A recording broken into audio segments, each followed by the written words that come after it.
Hello student, आज कक्षा 9 का गणित का जो वर्मा गेस का एमसीक्यू टुडे है उसका कुछ प्रश्न हल करेंगे। तो आज हम लोग हल करेंगे गणित का।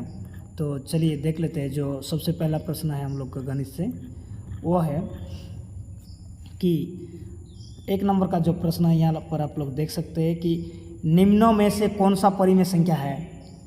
तो निम्नों में से कौन सा परिमेय संख्या है, यहाँ पर ऑप्शन दिया है। 1 नंबर में 3 दिया है, 2 नंबर में 10√√3 दिया है।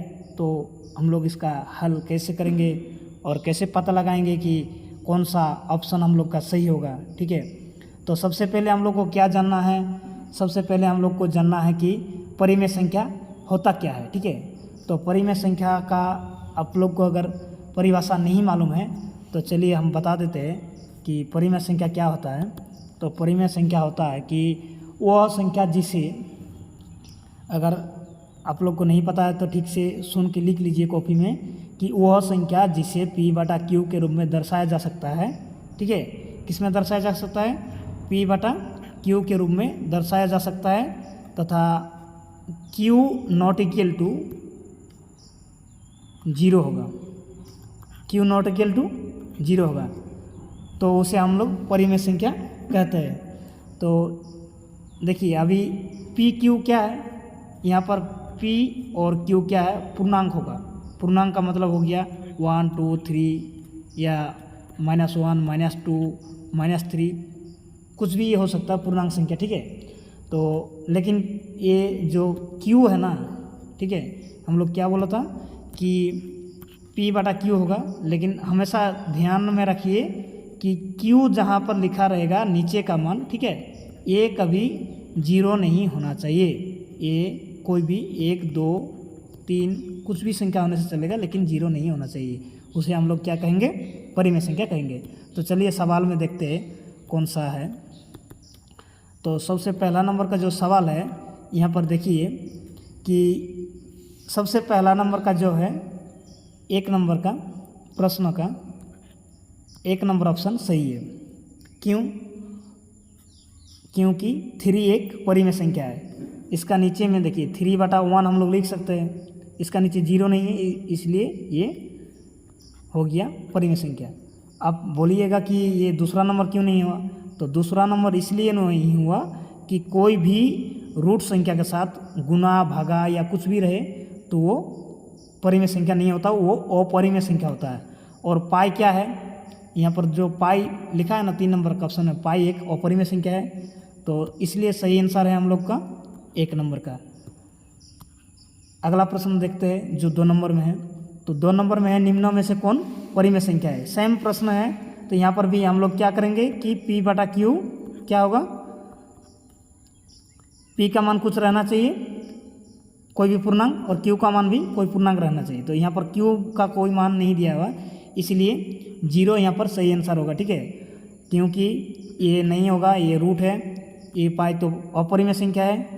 तो चलिए ये 2 नंबर का सवाल हो गया। अभी अगला प्रश्न है 4 नंबर का, 3 नंबर का। निम्नों में कौन परिमेय संख्या है, सेम प्रश्न है। तो यहाँ पर थोड़ा क्रिटिकल ऑप्शन दिया हुआ, देखिए अभी आप लोग को ध्यान में ये रखना है परिमेय संख्या कौन है। तो पहला वाला जो ऑप्शन है ना 2 - √5, ये रूट संख्या के साथ 5 क्या है, माइनस में 2 है, इसलिए ये तो नहीं होगा, सबसे पहली बात। दूसरी में जो है देखिए, इसको हम लोग इसको काट सकते हैं। ठीक है, इसको काट के हम लोग क्या करेंगे, देखिए बाटा में है ना, तो कट जाएगा तो फिर ये संख्या आ जाएगा। तो इसलिए 2 नंबर का सही है। ये तो 1 के साथ √2 भागा में इसलिए नहीं होगा, और पाई के साथ यहाँ 2 पर गुना है, तो ये भी नहीं होगा, ये भी नहीं होगा। ठीक है, तो 2 नंबर का ऑप्शन सही है। अगला प्रश्न है 4 नंबर का। सेम प्रश्न है कि निम्नों में कौन परिमेय संख्या है।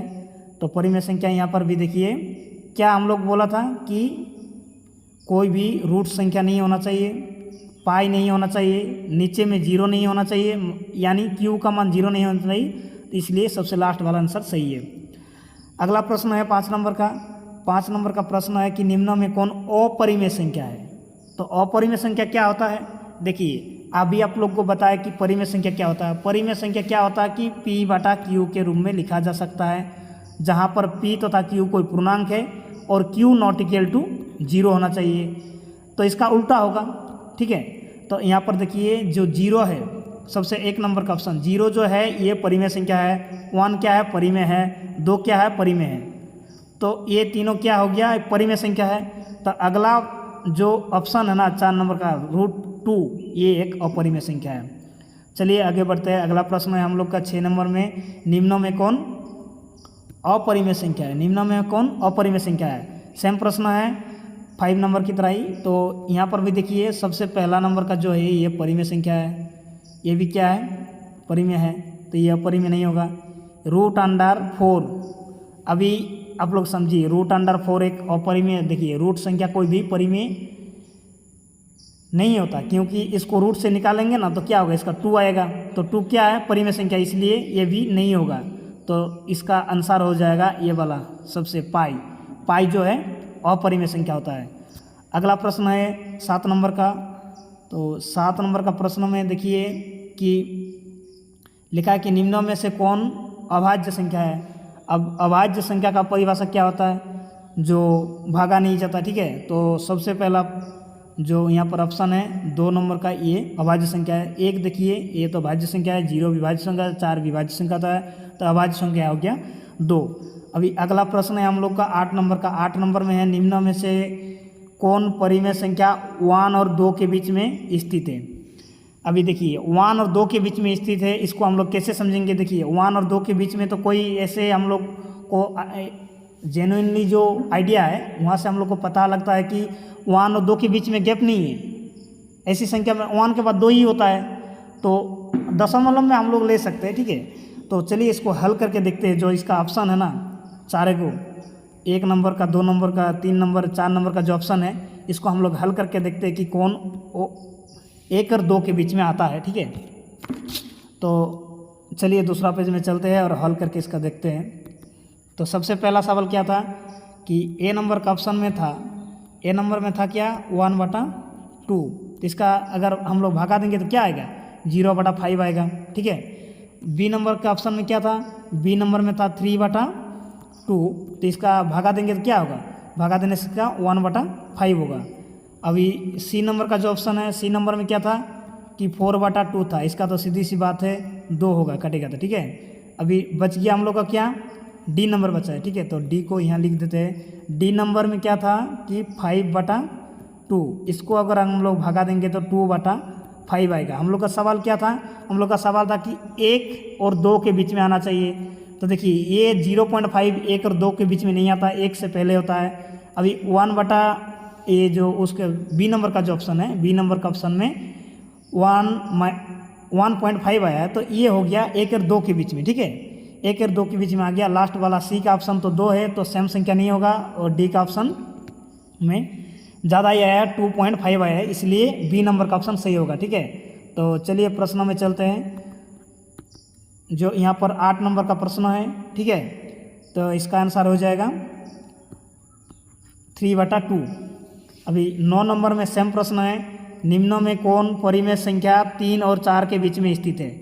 इसको भी उसी प्रकार करना है जैसे हम लोग पिछले सवाल को किए हैं। जो ऑप्शन है इसको भागा देना होगा सबको, ठीक है। अब भागा दे के चलिए दिखा देते हैं एक बार फिर से। तो चलिए दूसरा पेज में चलते हैं। अभी ए नंबर का ऑप्शन में क्या था, यहाँ पर ए नंबर का ऑप्शन में है कि 3/2। अभी इसका निकाले थे, क्या होगा इसका 1.5 होगा। यहाँ पर क्या बोला है ध्यान में रखिए कि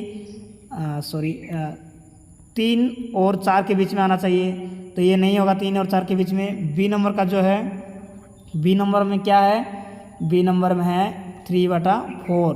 तो 3/4 का अगर हम लोग भागा निकालेंगे तो 0.75 आएगा। और सी नंबर का जो ऑप्शन है, सी नंबर में है 7/2। 7/2 का क्या होगा, इसको भागा दीजिएगा तो 3.5 होगा। अभी डी नंबर का ऑप्शन है, डी नंबर में है 4/3, इसको भागा देंगे तो क्या होगा 1.3333 कुछ समथिंग आएगा, ठीक है। तो यहाँ पर देख सकते हैं कि 3 और 4 के बीच में 2/7 है, यहाँ पर क्या है 2/7 का 3.5 आया है, तो यही आंसर हम लोग का सही होगा। तो चलिए दोस्तों अभी देखते हैं सवाल में ऑप्शन नंबर कितना सही होगा। यहाँ पर देखिए जो 3 नंबर का 9 नंबर प्रश्न का 3 नंबर ऑप्शन सही है। ठीक है, तो चलिए आज का जो लास्ट सवाल है उसको देख लेते हैं। आज का जो लास्ट सवाल है ये थोड़ा अलग टाइप का प्रश्न है। 10 नंबर का प्रश्न में लिखा है कि निम्नों में से कौन सा परिमेय संख्या 3/5 और 4/5 के बीच में स्थित है। देखिए परिमेय संख्या बोला गया है और इन दोनों के बीच में स्थित होना चाहिए। तो आप लोग को तो ये पता ही होगा कि 3 और 4 के बीच में कोई संख्या नहीं होता है, लेकिन बटे में बहुत कुछ हो सकता है परिमेय संख्या में। ठीक है, इसको जितना गुना कीजिएगा उससे ज़्यादा ही परिमेय संख्या आएगा। तो चलिए इसको हम लोग निकाल के देखते हैं। दूसरा पेज में क्या था कि हम लोग का प्रश्न था कि 3/5 और 4/5 के बीच में कौन सा परिमेय संख्या आएगी। तो इसको देखिए, इसको 2 से गुना कीजिए। ठीक है, दोनों संख्या हम लोग को एक ही परिमेय संख्या चाहिए, तो दोनों को क्या कीजिए 2/2 से गुना कर दीजिए, तो हम लोग का सॉल्यूशन हो जाएगा। ठीक है, इसमें क्या आएगा 8/10 आएगा। इसको 2 से गुना करेंगे तो 6/10 आएगा। अभी देखिए कि 6/10 ठीक है और 8/10 के बीच में क्या आता है 7/10 आता है। ठीक है, तो ये 7/10 जो है यही हम लोग का सही आंसर है। तो 10 नंबर प्रश्न का, तो चलिए प्रश्न में देख लेते हैं कौन सा ऑप्शन सही होगा। ठीक है, तो 10 नंबर प्रश्न का देखिए यहाँ पर लिखा है जो 3 नंबर का जो ऑप्शन है 10 नंबर प्रश्न का 3 नंबर ऑप्शन सही है, 7/10 है। तो थैंक यू सबको और मिलते हैं अगला वीडियो में, तब तक के लिए।